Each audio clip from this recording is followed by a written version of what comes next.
Welcome back to the Cover 3 podcast here on CBS Sports. That's Tom Fornelli. That's Danny Cannell. I'm Chip Patterson coming to you live at youtube.com/cover3 and everywhere you get your podcasts on demand. Thanks for hanging out. Smash that subscribe, smash that like, and come and join us in the chat, a.k.a. the Cover 3 tailgate.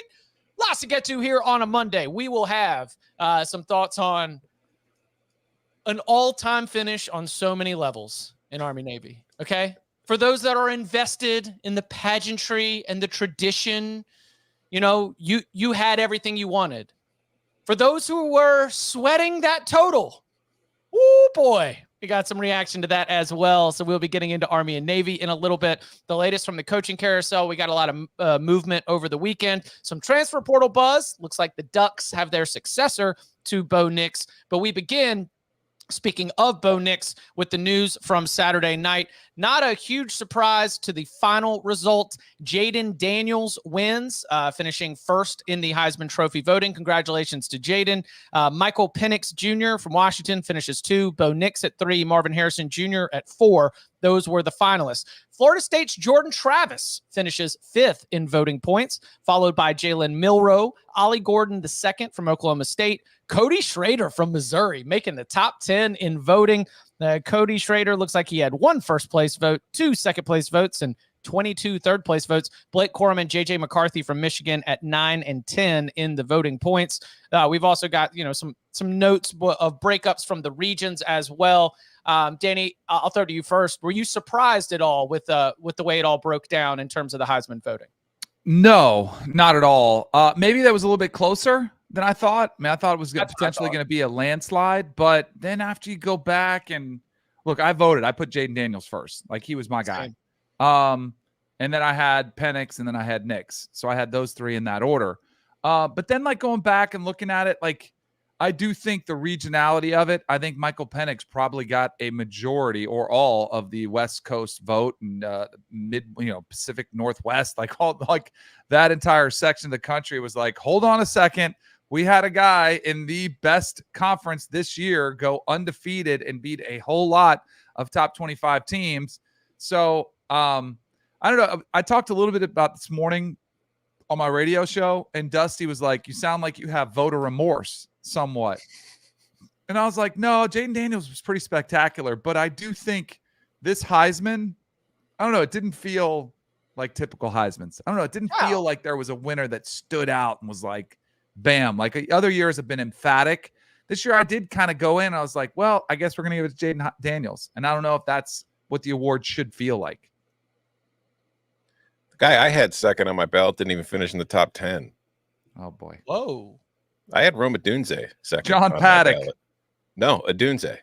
I thought, like, to me, I'm not going to everybody's votes, whatever, but, like, Harrison was a finalist because of the Midwest region. You know what I mean? Like, there was just, who's the best Buckeye to vote for? Who's the best Michigan Wolverine to vote for? That was what a lot of that Midwest region was doing. But, like, if you compare Harrison's numbers to Odunze, like, they weren't the same. Odunze was better than Harrison in every single category. And I went with it because, like, first of all, Daniels, I voted Jayden first. It was Daniels, Odunze, Nix. And then, but, like, Odunze, the way I approached it with Penix was Penix had bad games. Odunze didn't.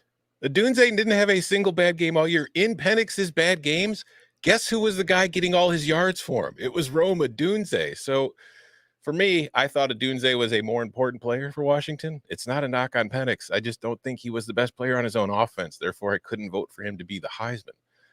But yeah, I think overall Jayden Daniels winning is the right decision because it's not just the best player on the best team, on the undefeated team. It is the best player in the country. And Jayden Daniels was the best player in the country all season long. If you just, like, I saw Pate said something on HQ last week. He says, if you just take Josh Daniels' rushing stats, he's one of the top 5 running backs in the country. And then you add on the fact that he's a great quarterback on top of it. It's like, come on, it's a ridiculous to think that he doesn't deserve it. So yeah, I don't know.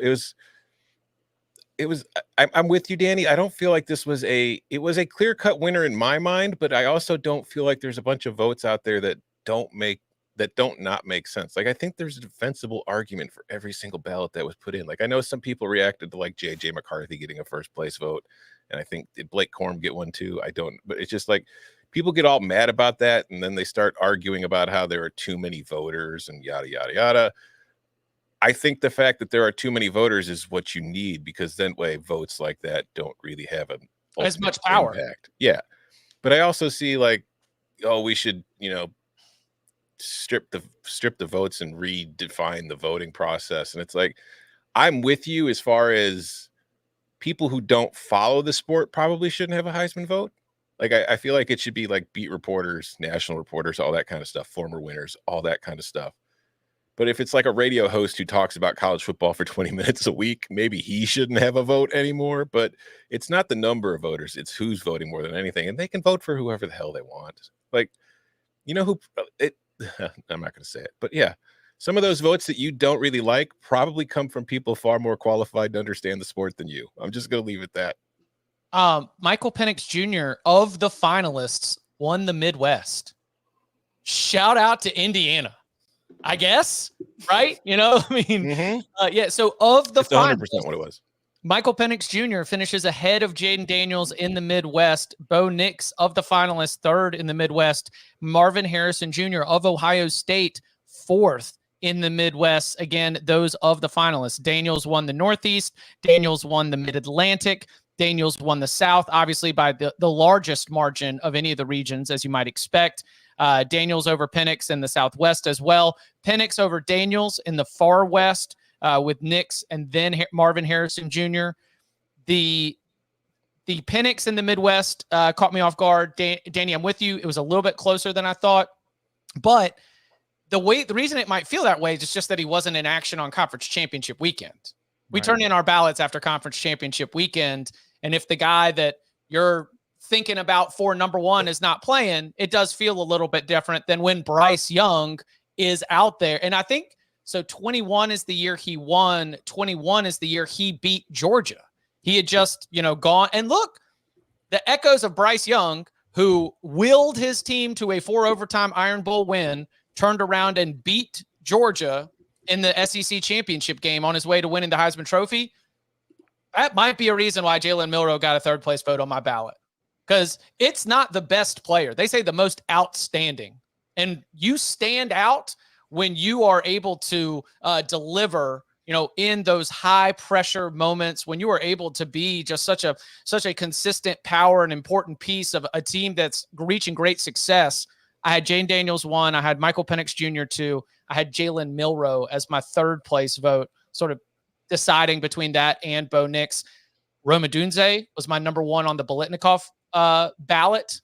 So I no claim there. I would go Odunze over Marvin Harrison Jr., but it's not best player, best team. It is most outstanding. Who stands out? And when Jayden Daniels was putting the team on his back in shootouts and running for like 60 yards on a 3rd and 18, that's pretty outstanding to me. I was not surprised by the winner, and I feel like he's a worthy Heisman Trophy winner for sure. Mm-hmm. Little lesson I learned over the weekend as the video that went viral of Arizona State players being like, man, he sucks. Get him out of here. I remember watching that video and thinking, oh, he must be a bad teammate. Yeah. And I think we probably discussed it on here, like, oh, this guy's selfish. His own teammates don't like him. It was just a lesson for me, like, not to judge players because one situation doesn't work out, because guys don't like you, whatever the circumstance may be. And of course, now those guys look like complete fools. Now, if you went back and listened to my commentary, I'd probably sound like a fool too. So I will be more cautious in making judgments without ever meeting somebody and basing it on guys who probably didn't like him because he was leaving them behind, ultimately. But I do, like, I remember going back and feeling like, man, like in today's society, most guys are like okay with transferring. They're okay if you leave them. They understand it. And I didn't like the way that played out, and I thought it did look bad. But I'm just going to be more cautious in judging players and their mentality, their makeup, their leadership skills based on what their former team thinks. Not me.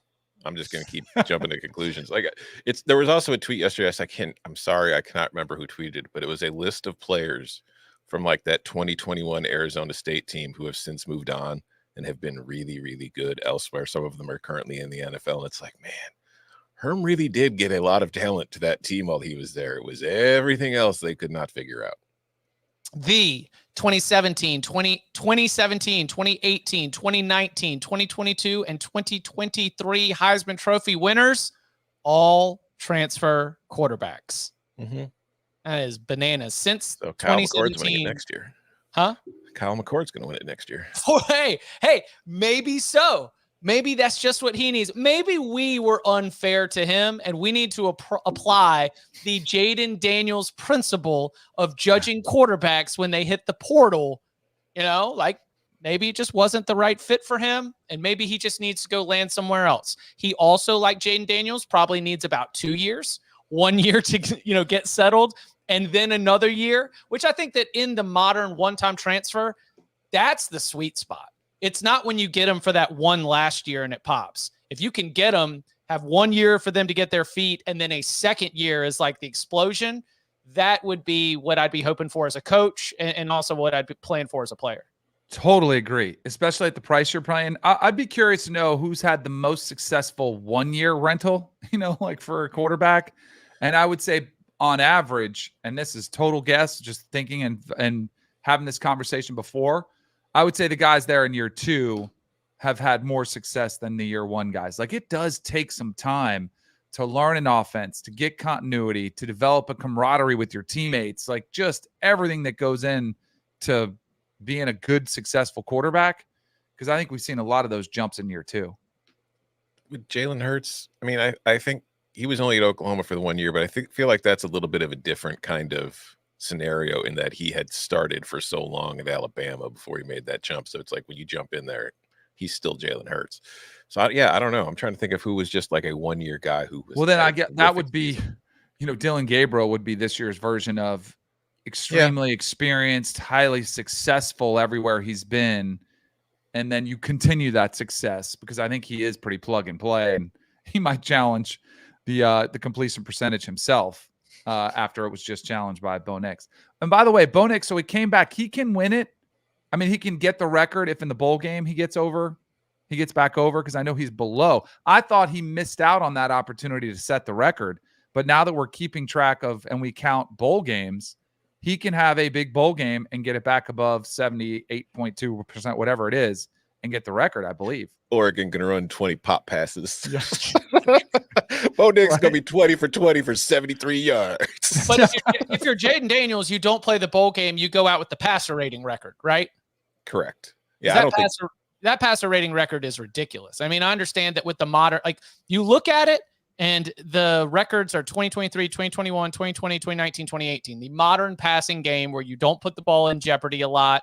It has allowed for this to be set, but right now, 208.01, Jayden Daniels, the highest passer efficiency rating in FBS history. Grayson McCall, back in 2021, had the record. He broke it from Mac Jones, who set it in 2020, who broke it by Joe Burrow, who set it in 2019, Tua Tagovailoa in that wild 2018 Alabama offense that Quinn Williams was talking about.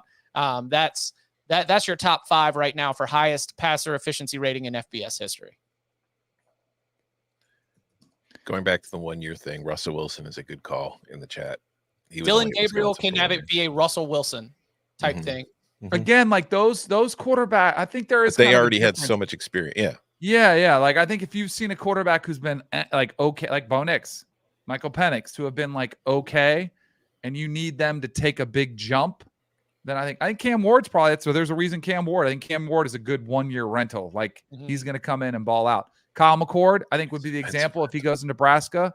Like, I wouldn't bet him this year to win the Heisman. I'd go, what's the next year going to be like? Like, and I'm not endorsing that. I'm not saying he's going to win. We'll have to see. But I would say it takes some time. That development has to continue. Coming up on the other side, speaking of Kyle McCord, Cam Ward, let's go to the latest from the transfer portal buzz, plus some coaching carousel updates.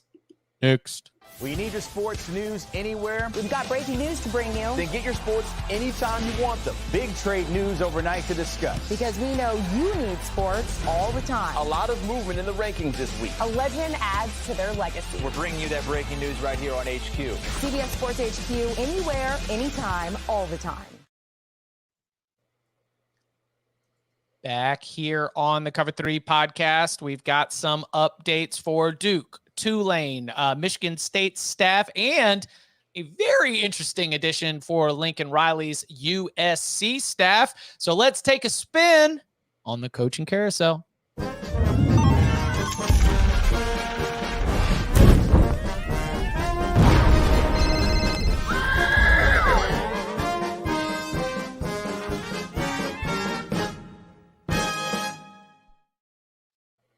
Thursday's show, Tom and I did have at least the buzz of Manny Diaz emerging as a top target. We were able to, pick apart some of it, at least if it was to come to fruition. So Danny, ask you, what are the pieces of the Manny Diaz hire at Duke that stand out to you?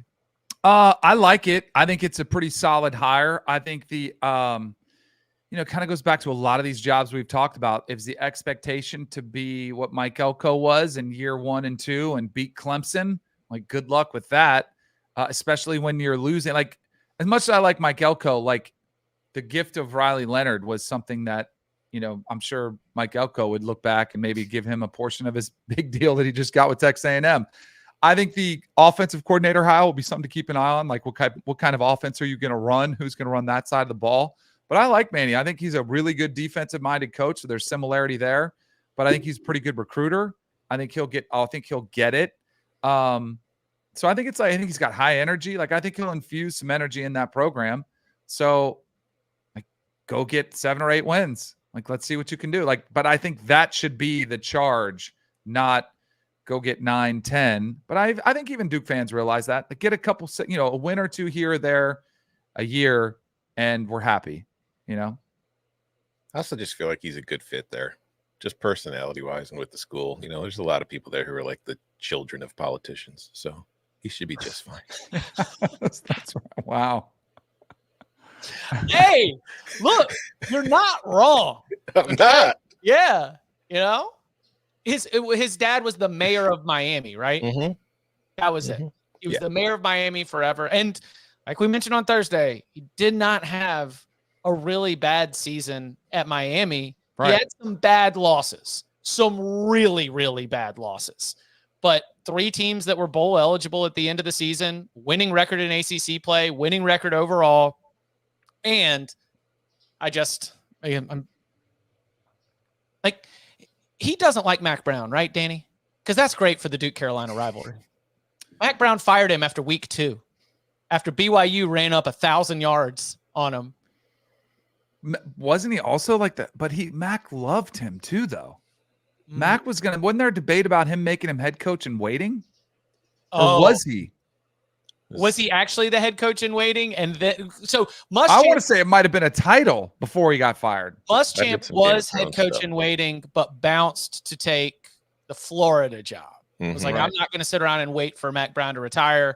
Florida's open. I'm going to go ahead and jump on that now. That might be what you're remembering, but I'm here for it. Yeah. That's the thing is because he's going to want to get Miami. Off Dave Dorn too. Like, no, let's just make stuff up. Did you hear Manny was talking crap about Dorn? Said he was stupid. Did you hear that? He told me that off the record. Yeah, that's true. It actually is. He's also a big fan of the Cover 3 podcast. Thanks to Manny for always listening to the Cover 3 podcast. He's going to want to go beat Miami so bad. And he was an assistant at NC State. He was an assistant at Florida State. I mean, I'm really excited about seeing what we're going to get bringing Manny Diaz, who ultimately I think is a high floor proposition. And that's what you want at Duke. So as Tulane is losing Willie Fritz to Houston, and apparently, according to reports over the weekend, most of that staff, Fritz is just going to take the gang with him, just take most of that staff.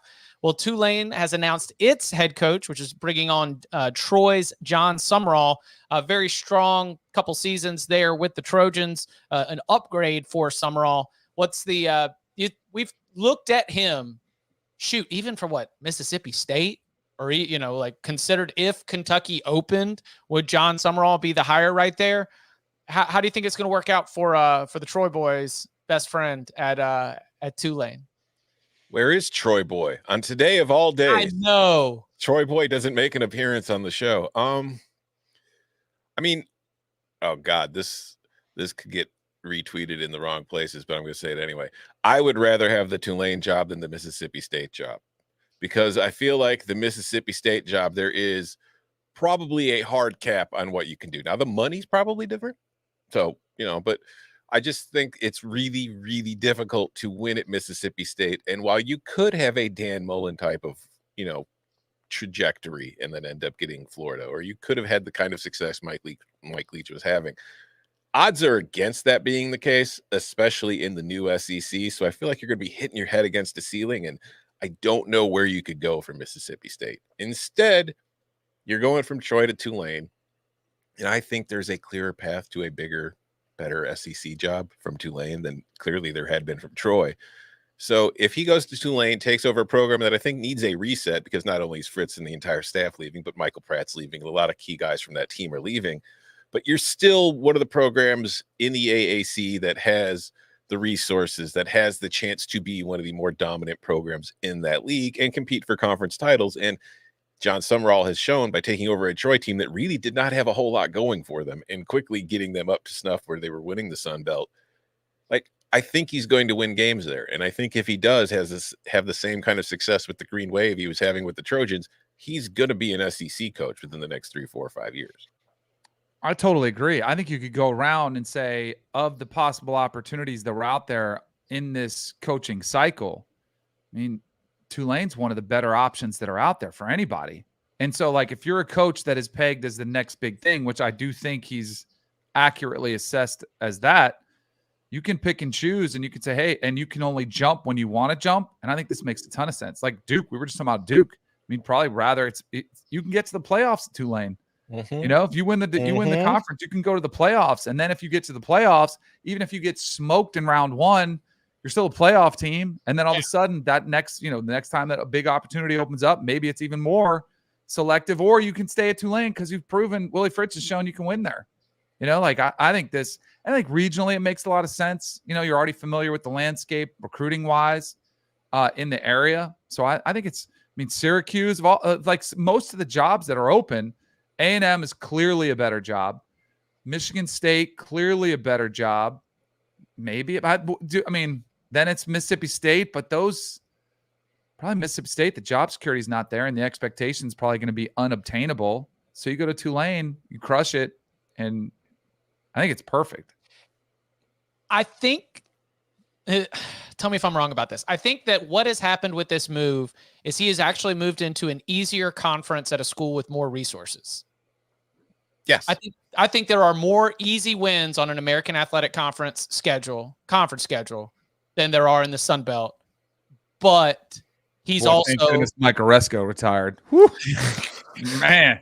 Maybe, hey, that's right. Get a letter off in the email box. Danny, I'm so glad you said that. That news broke because we were live on Thursday, and we were like, "Oh, Mike Oresco, R.I.P. Hope you're sending angry emails in the sky."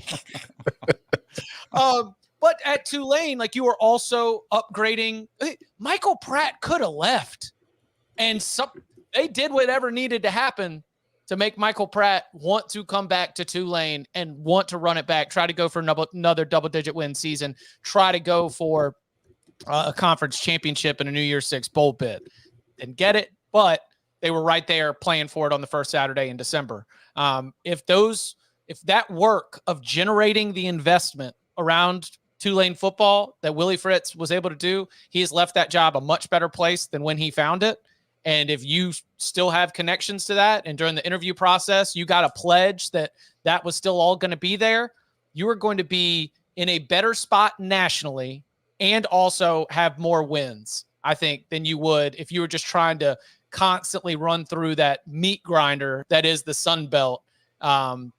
You're going to have a more talented roster, have more chance to be a top 25 team. Troy, very slow to the take, even as they pile up wins before they cycle up and pop up in the top 25. I don't think that'll be the case in New Orleans. So it's a good spot for Summerall, and I'm very interested to see how it works out moving forward. Mm-hmm. Tom, you mentioned this as we were leading into the show, a story that I wasn't quite sure how to put my arms around it, but the head coach at North Dakota State, the head coach at one of the premier FCS programs, is stepping down to become the linebackers coach and assistant head coach for the defense at USC. Title.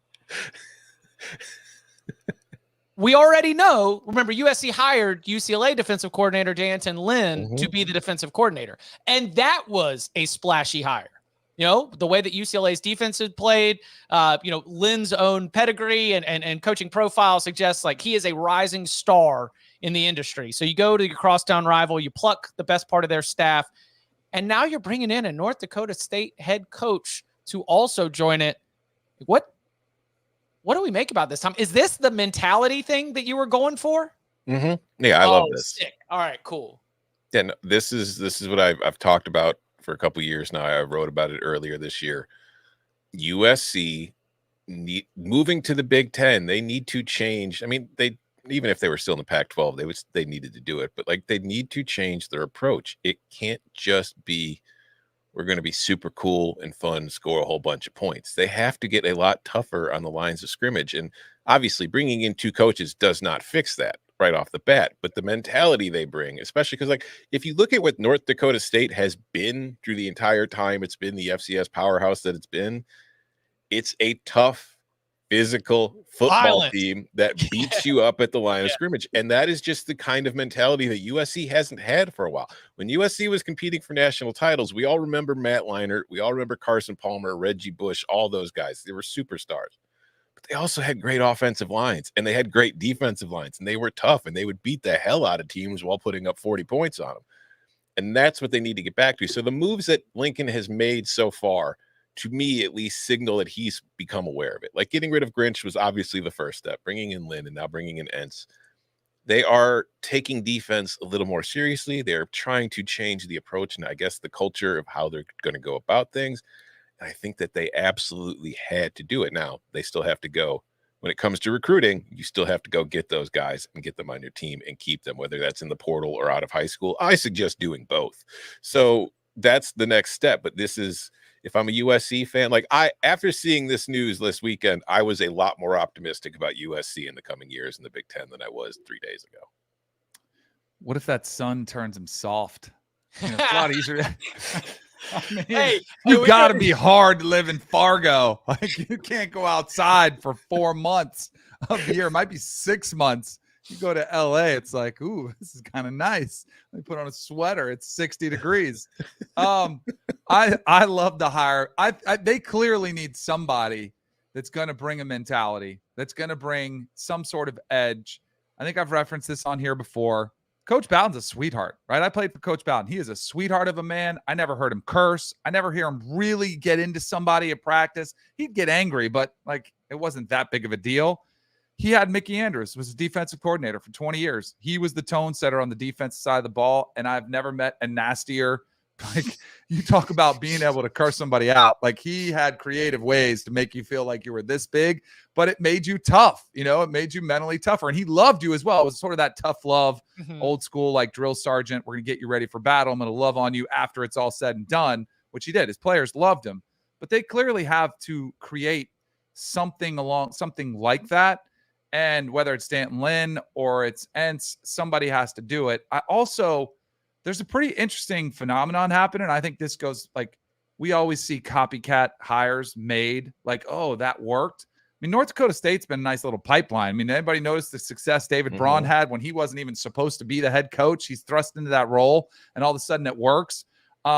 Chris Kleiman, the success he's having at Kansas State, even Lance Leipold coming from Wisconsin Whitewater up to the, Power 5 level is having a ton of success. So I think it's good. Like we saw high school coaches. Remember there was when Chad Morris, started up there and Gus, you saw the Arkansas high school, success that they had. I mean, I think it's good. I think keep an open mind. I do think it is wild. And I think it shows you the type of money that they have to throw around, that they can lure away a head coach to come be a position coach. Now, he does have a couple other titles alongside his name, like assistant head coach or something like that, Yeah. assistant Of the defense. which are It's all like raised. assistant to the regional manager We got of the defense. we got some Dwight Schrute going on, but it helps. I think he was making $400,000 a year at North Dakota State. Probably at least double that, don't you think, to get him away? I mean, then you can do the Shohei Ohtani tax thing and say, well, he's going to make about half that. It's still going to be a lot of money. But here's what I was wondering: if you're Entz, what's the best? If he, I don't know his ultimate goal. If he wants to be a Power 5 head coach, is this the route to go? And there's no direct path, but you just wonder if there could have been an opportunity, or if he was just frustrated, wasn't getting it, But if they go out and they crush it in the Big Ten, I mean, they'll it's a big move. Yeah, I think that you want to get in on this before things take off. And USC football is about to enter a new era. And if you're a part of the staff that can make it great, or if the defense takes a huge step forward, Lincoln Riley gets attracted by an NFL job. I mean, are you maybe on that list?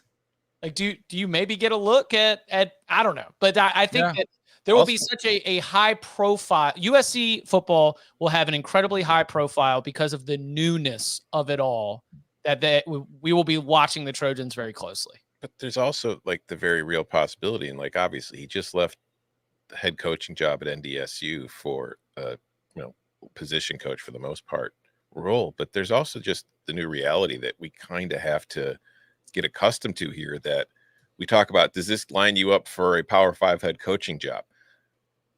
Power 5 coordinator jobs are going to be a lot more attractive for coaches than head coaching jobs outside of the Big Ten and the SEC. Those two leagues right now, the money that is going to be rolling in for those schools based off their new TV deals compared to everybody else, the goal might not be to be the head coach at a Big 12 school. The goal might be to be the offensive coordinator at Ohio State, because I'll get 3 or 4 million. So I don't know. It's just, that's where these things are going. It's the money is going to keep growing for the coaches on both sides, head coaches and coordinators, because again, Big Ten is going to be getting $1 billion a year.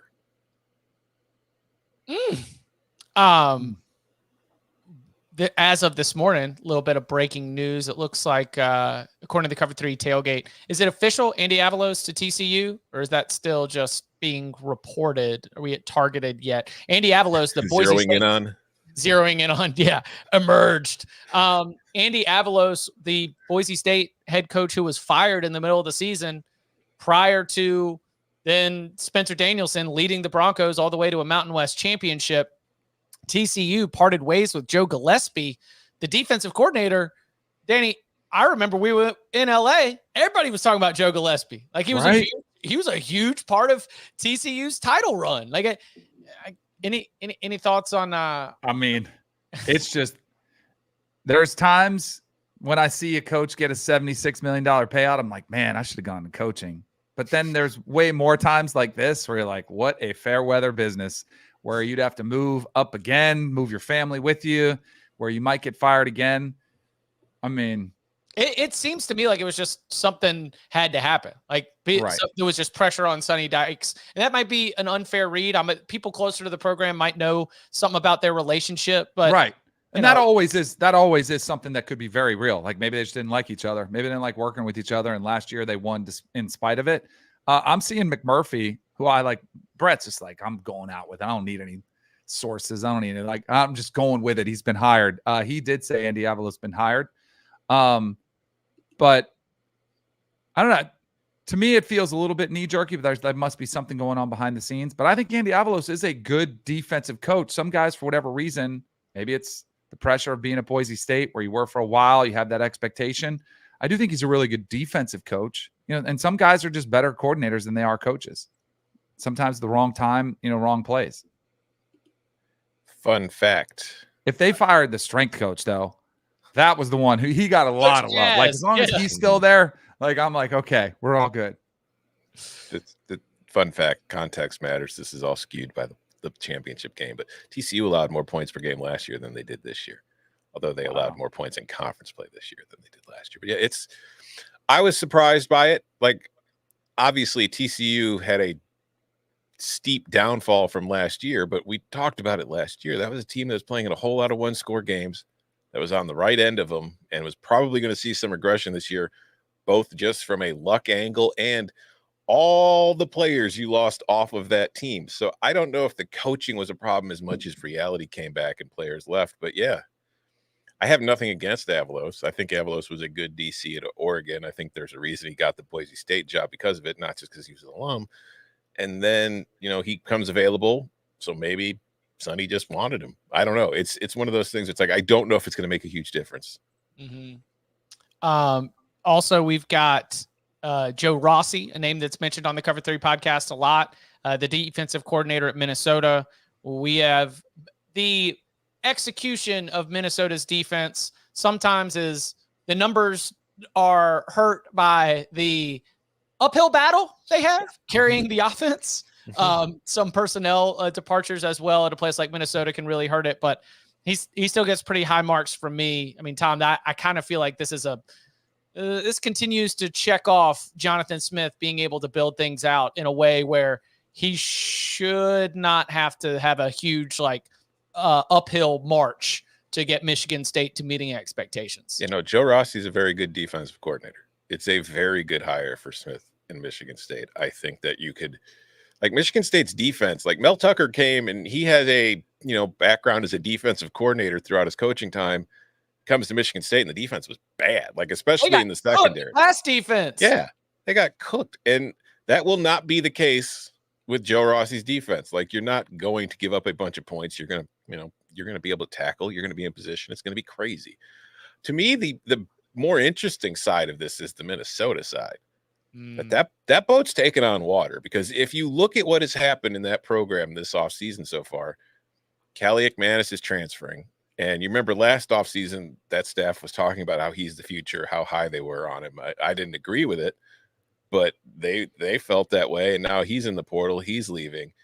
You're losing a lot of key players, like Brevin Spanford is gone. Tyler Nubin, who's one of the best safeties in the country, was a key part of that defense. He'll be gone. The defensive coordinator is gone. There is a lot of changeover going on in that program right now. So it's going to be interesting to see, because PJ has done a very good job there, and they haven't had this kind of situation to deal with yet. So that's a team to keep an eye on next year, especially with all the new teams coming in. It could be a rough season for Minnesota next year. What's the expectation for PJ Fleck for Minnesota? Pretty much what he's done. Hey, if you get one great season at 11 wins, back there year 2 or 3, and then he was rattling off 9 wins. That's probably keeps everybody happy, right? I mean, I think realistically, PJ's been exceeding expectations at Minnesota. Yeah. I think they've had better seasons than you could realistically anticipate. They've taken advantage of the Big Ten West in recent years. Iowa's been great, but Wisconsin has slipped at times. Minnesota's taken advantage of that. Nebraska never stepped forward. Minnesota has taken advantage of that. I think this was the first year where I would consider them a disappointment. I thought they were going to be under their win total or not have the same kind of season that they had, but I didn't think 5-7 was going to be the ultimate result, although they're still going bowling. They're a bowl team, baby. I'll tell you what, the master of messaging, PJ Fleck, is going to have this as another consecutive bowl season for Minnesota when we're putting together all of our program accomplishments. And those 15 practices, man, don't overlook them. They're important, especially when you've got as much turnover as they're going to have, to get those guys some extra, preparation for next season. But yeah, I feel like they are a team that should be bowling consistently. I feel like if you're doing that, then Fleck is probably okay. But it is it's going to be this way for a lot of programs. It's going to be a lot more difficult to get to a bowl now. When Washington, Oregon, USC, and UCLA show up, there are not going to be nearly as many you're not going to have as many winnable games on the schedule as you might have normally. Yeah. When you put them in, what's the thing that Bud always says? It's 0.25 take the check, take the losses. Well, yeah, of course he always says that, but he's actually given a Bud stat to it, right? He's if you're sliding them in, it's going to be extra 0.25 losses for every single team based on what your expectation is, and so it's going to be interesting moving forward for the Golden Gophers, who, as we just mentioned, Quick Lane Bowl participants. So they'll be playing Bowling Green at 1 p.m. on December 26th in the Quick Lane Bowl. We're all going to be watching. We actually will. I will be, of course. The 26th at 1 p.m. Day after Christmas. What the hell else do I have to be doing? The Bowling Green team that put up 500 yards on Georgia Tech. Don't sleep on that. They're going up against Joe Rossi-less Minnesota defense. You're just going to let Connor Bazelak walk into Ford Field and think he's not going to put up 40 points on you? Come on. PJ, I know that at Western Michigan, you had high highs in that building. You better watch out. Times have changed in Ford Field. That's a good handicapping point I hadn't considered. PJ's familiar with the terrain. Got to give the Gophers the edge. Yeah, by the way, Bowl Nanza starts this Thursday. Our Bowl Nanza shows, we're going to be taking them in chunks of about 9 to 12 games at a time. We'll show up. We'll give you all of our breakdowns, our picks, our thoughts, and then continue to cycle in, obviously, a little bit more fast and furious once we get closer to New Year's Eve, New Year's Day, and the like. So this Thursday, our first edition of Bowl Nanza. All right, let's from the anything else from the coaching carousel that stand out? I know there's a lot more assistant shifting. Did I miss anything? Cade Bell to Pitt. Oh, offensive coordinator. Yeah, that's I can't say I'm overly familiar with what he did at Western Carolina because I'm sorry, at Catamounts, I don't watch a lot of your games, but I do know your nickname, so that should count for something. But like from what I'm told, he's a very innovative offensive mind who has scored points, which what? I thought Pat Narduzzi didn't want offensive coordinators capable of scoring points. I thought they were ruining his team. What's going on here? Is Pitt trying to score again? So wait, is he Kerwin Bell's son or is he a brother? Personal life. Oh, is there a relation? I didn't even know their there was a son, relation. Cade Bell, joined the father's coaching staff back at Valdosta State and has been the primary play caller during the national championship season in 2018. So this is Kerwin's son, Cade, from being the offensive coordinator at Western Carolina for his father, now to being the offensive coordinator at Pitt. Interesting. I didn't realize that. Yeah. Interesting. There you go. We mentioned them a little bit earlier. Some transfer portal buzz. Dillon Gabriel to Oregon. The school said he's Marcus approved. So congratulations. Here's Heisman Trophy expectations from like the official seal of Hawaii just stamped on Dillon Gabriel's forehead. One of us. What do we think? Oregon locked and loaded. Will Stein's offense going to be able to help give him a good chance to be successful and keep the Ducks near the top of the country in terms of offensive production? Yeah, one of these interesting things, I've been working on a piece that I don't know if it'll ever get published or not, but it was just like, if you look at the heat map of Oregon's throws this year, like everybody's talked about like Bo Nix, the air yards compared to Jay, like when the whole debate was going on, a lot of short bubble screen type of throws, all to the left. You know where Dillon Gabriel's much more accurate? All to the left. So Oregon's offense is probably going to look exactly the same. The only difference is it'll be coming from a lefty quarterback instead of a righty. So yeah, I think it's a good fit. I think it makes a lot of sense. I think that it's interesting. Like Ty Thompson has entered the portal now too, right? Is that confirmed or is that just he's expected to? I don't know, but it is like they clearly feel like when they're going into the Big Ten, this is a team that has a lot of momentum that, you know, played well this year, came close to winning the Pac-12, came close to a playoff berth. I've talked about how they have the roster, even with the guys they're going to lose, including Nix this year, to where they should be the most competitive of the four newcomers from the Pac-12 in the Big Ten. So clearly they feel like they want to have a veteran QB because they don't want to have it derailed by Ty Thompson, who maybe they feel is talented, but just doesn't have the experience that they want to go into it. So, you know, Dillon Gabriel's been in these games before. You know, he knows what he's doing. You know, he's going to be familiar with the offense. So it makes a lot of sense for both parties. And I do think that, you know, maybe if they could do for Dillon what they did for Nix, it could improve his draft stock at least a little bit to where teams will consider him as like a late round pick and a possible camp backup arm guy. I think it's a perfect fit. I mean, I could envision the numbers being almost identical. I could envision Dillon Gabriel challenging the completion percentage record. Like, because I do think like his weakness, I think something that probably frustrated Oklahoma fans was just the ability to really power the ball downfield. He's got a nice touch throwing the ball down the field, but it is highly efficient underneath, which is exactly what Bo Nix did in this offense. So I think you would expect very similar results. Any other portal? Let's see. We got Kyle McCord and Julian Fleming reportedly visiting Nebraska. What are some of the other dominoes or the other rumors that you're keeping an ear out for? You know what I still think is so weird? What? Who was it? Will Rogers and Cam Ward visited Miami together like this weekend. Like I would love to know, like, do they separate them? Do they let them hang out? Like, do they talk? Were they like, hey, what are you thinking about doing? Like, that to me is a dynamic that is just so bizarre. And yet it is what it is, you know? Weren't you and Warfel tight and like Yeah. coordinated? We were, but I never went on the same trip with him. Like I wasn't in Tallahassee the same week. I wasn't in Gainesville the same week. I think that would be so odd. We talked and we traded information, but not to the extent that I think these guys can and do now. You know what I mean? We never were like, hey, what are you getting? Are you getting 100,000? Like there was no like money on the table. Which, my goodness. I mean, maybe not for you. Maybe Danny. Yeah, right. Hey, But you don't want to talk about it. You get them both into the room, and you have them bid against each other. Like, who's willing to come for the least amount of money? I do think this is so unbelievable, though, because it really is like a game of musical chairs. And one of those chairs, with the really good one, is Oregon, is taken. Boom, it's snatched. So you know these guys are getting a little bit antsy. Because, yes, you want to try to drive the price up and you want to get your biggest payday, but you also want to go somewhere that's going to be a good fit and good surroundings and a good staff and all that. It is crazy. It's crazy.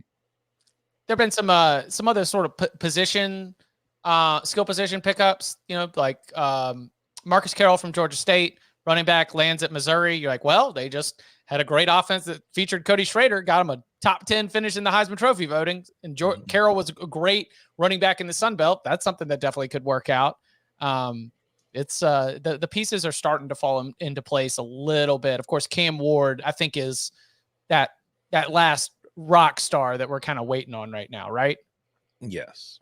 But I think once Cam Ward makes a decision, you'll see a lot of other decisions quickly follow. Because I do think there are, if you look at some of the guys in the portal, I think a few of them have an idea of where they want to go. It's just maybe the school's not willing to take them just yet because they're waiting to feel what Cam Ward wants to do. But yeah, you mentioned the McCord Fleming thing. I think that is interesting because Kyle McCord, to me,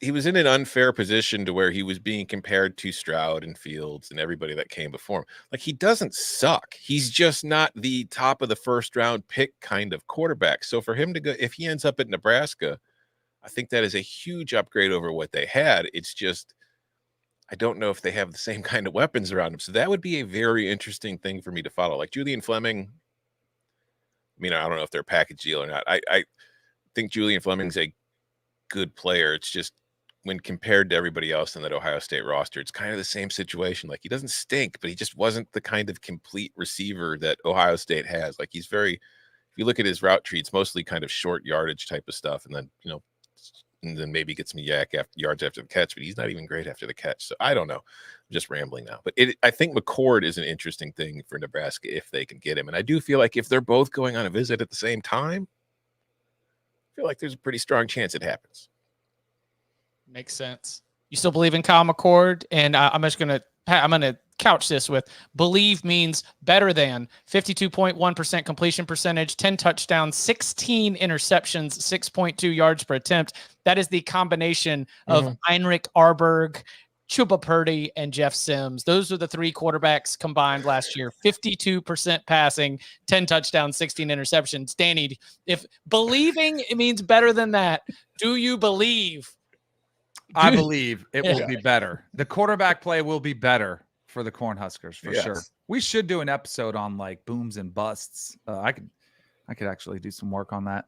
Like since the transfer portal opened, of the guys that had expectations, who were the guys that, you know, who were the Bo Nix, Michael Penix, and then like, what do you do with the Sam Hartman, who was probably pretty expensive and it was good, but it wasn't great, you know?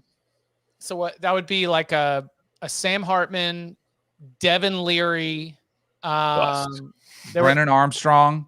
Bust. Well, no, Brennan, That is a Spencer weird Sanders. one. What do you even do with that one? DNP? Yeah, Incomplete. Yeah, Spencer Sanders got an incomplete. There must be a girl there, I hope, behind that story, because why would you go there? Or Lane is just a magician with the way he's able to recruit. Maybe he thought Lane would be able to, help develop him into an NFL quarterback, because he wasn't going to be that from Oklahoma State, I don't think. But I don't know. Coming up on the other side, there is no way that the Cover 3 podcast was going to let the events of Saturday in Foxborough go undiscussed. So let's get into the on-field drama, what happened at the betting window, and so much more from Army's win against Navy. Next. Are you using a plunger to unclog the shake machine, as in the same plunger we use to unclog the toilet? No. We're going to be opening Mega Good Burgers in cities all over the world. Whoa. Megacorp wants to replace everybody with robots. We gotta do something. Here's your burger. That's not soap, by the way. It's maple syrup. Why?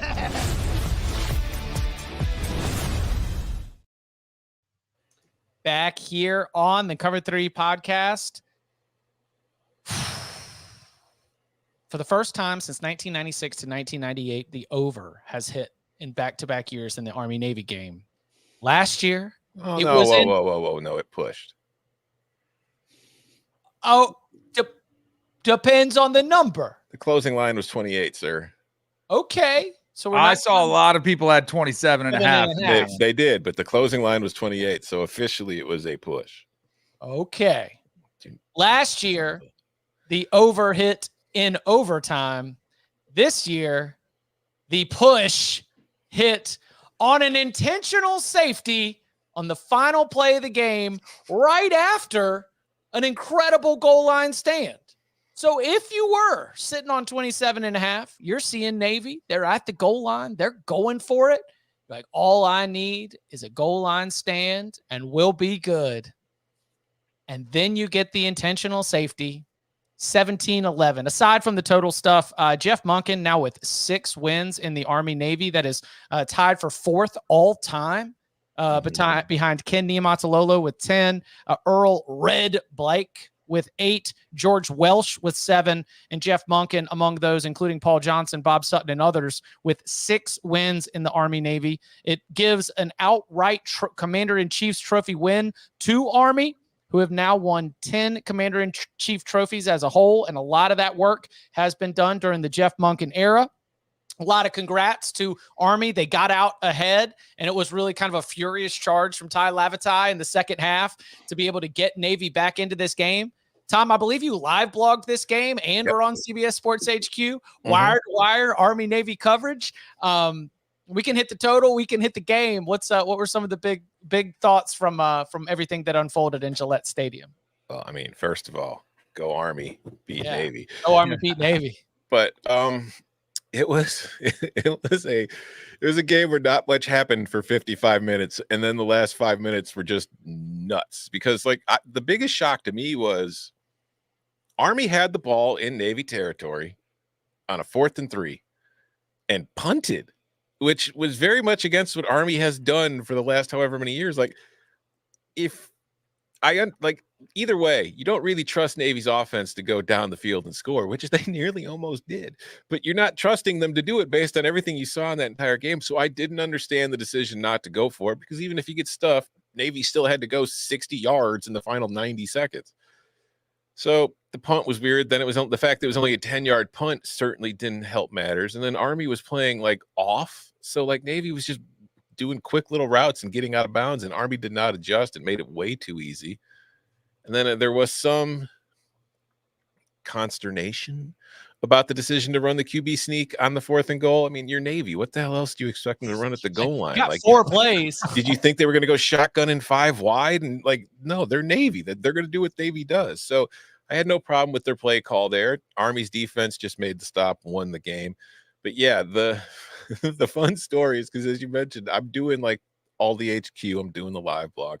And I had, of course, the Twitter tip of the day for, the game, which was 28. Although on the pod, it was 27.5 because it went up a half a point. But anyway, so I behind the scenes, I had typed out tweets, both for if it won or if it lost. So that way, while I was at HQ, I could just, quickly hit send and be done with it. Well, instead of saving the draft, I accidentally sent the win. And the game wasn't over yet. And even me, like I'm on net, I've got like the network feed. So I was about 45 seconds to a minute ahead of the actual game feed.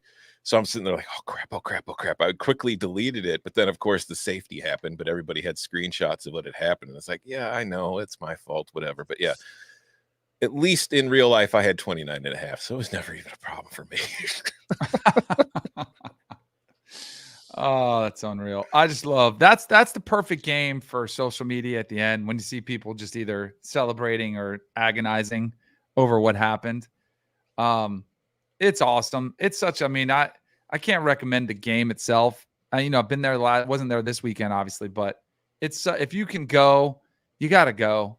It is a Super Bowl type atmosphere. And I think people hear that and like, you're just hyping it up because you want to be patriotic or support or whatever. It really is. It really is phenomenal. Jeff Monken's pregame little deal he does is phenomenal. Like you talk about running through a wall when we'll fight. When we can't fight no more, we'll go. We'll lay down and bleed a little. Then we'll get back up and we'll fight some more. Oh man, it's incredible. Oh, other fun but bad beat parts. Like I had the 29.5, but on the HQ pregame, they wanted me to give like some extra bets, right? The bets that I gave out were an alt line Army -6.5. Final score 17-11. And my other bet was Navy team total under 10.5 for plus juice because it was at like 140. Because I was like, there's a good chance. And then you lose that on the safety too. On that safety, I lost the -6.5 and the under 10.5. So I did have my own battles to lose there. I stand by my Army -3. I was glad it worked out, and it's awesome. I was out of town. I was in a wedding for my friend. Congratulations to Emily and Jock. And we're sitting there as the wedding party at like the venue at this big hotel, and there's all these villas around it, and one of the villas is being held down by a ton of Navy grads, and they are like out in the yard, like 100 feet from this wedding venue. It's like string quartets playing, and they're like, yeah, go Navy, beat Army, and just like rocking and rolling the entire time. Great vibes. I was eating it up. Got me in the right headspace for all my duties for the thing. But it's something that's very cool when it comes around, and you see the passion from both of those fan bases. I'm very glad that even as college football is about to change, and that weekend is about to change with the expansion of the college football playoff, we're at least going to keep that window, right, from like 3 to 6:30 on that Saturday is still going to be Army Navy moving forward. So glad to see that tradition is going to be held in check. Anything else from the weekend before we get out of here? Do I look like Tony Romo? No. Working in Kansas City on a CBS Sports, desk or whatever with signage. A lot of Romo. A lot of, hey, right, Tony. Yeah, I'm Cowboys, bro. Yeah, Tony. All you white QBs look alike. I guess so. More than 10 people thought I was Tony Romo. Because I like one or two, I'm like, I get it. Maybe in a hat. I can kind of see it, but no, I don't think so. Because there's a whole lot. You can hear people behind you, too, because we were set up like right outside the concourse. A lot of football fans are like, ooh, who is that? They see CBS Sports. They're probably like, who's calling the game? Is that Romo? And then there might be just a similarity. Also, they're all very drunk. I'm better looking than that guy. All right.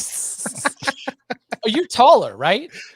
I don't know. He's probably about the same. I'd guess he's probably 6'3", 6'4".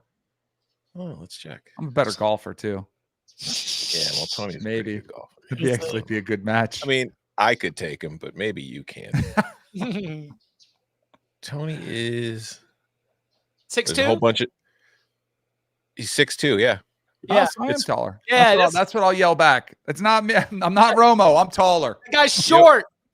The first thing you see when you Google Tony right now is like 18 news stories about him calling Taylor Swift Travis Kelce's wife. That was pretty hilarious. You knew that was gonna. Did you see that? That's hilarious. Oh, I think it was on the play too. I think it was on a big play. I don't know if it was the one the penalty called, but No, Yeah. it was at some point in the game. He's like, then Travis Kelce's wife. And he goes, oh, and he knew it right away. He's like, oh, he knew. It was Oh, gonna pick up. Jim. Oh no, Travis told me that in secrecy. Oh, the Swifties are running with it. The Swifties are running with it. Hey, Secret listen, wedding. if the moon lines up with the stars at the same time that Tony Romo said this thing, then check your Ouija board or whatever and see if it. Yeah. All right. We will be back. Hey, Wednesday. What's Wednesday? Wednesday is 7 days away from National Signing Day. So Bud will be back. We might have some 24/7 guests as well to help us preview some of the big storylines to be looking at going into the early signing period, which is the following Wednesday, December the 20th, plus much more coaching news, portal buzz. Come and hang out 11 a.m. Eastern time. And you can follow him on Twitter at Tom Fernelli. You can follow him at Danny Cannell. You can follow me at Chip_Patterson. Gentlemen, thank you very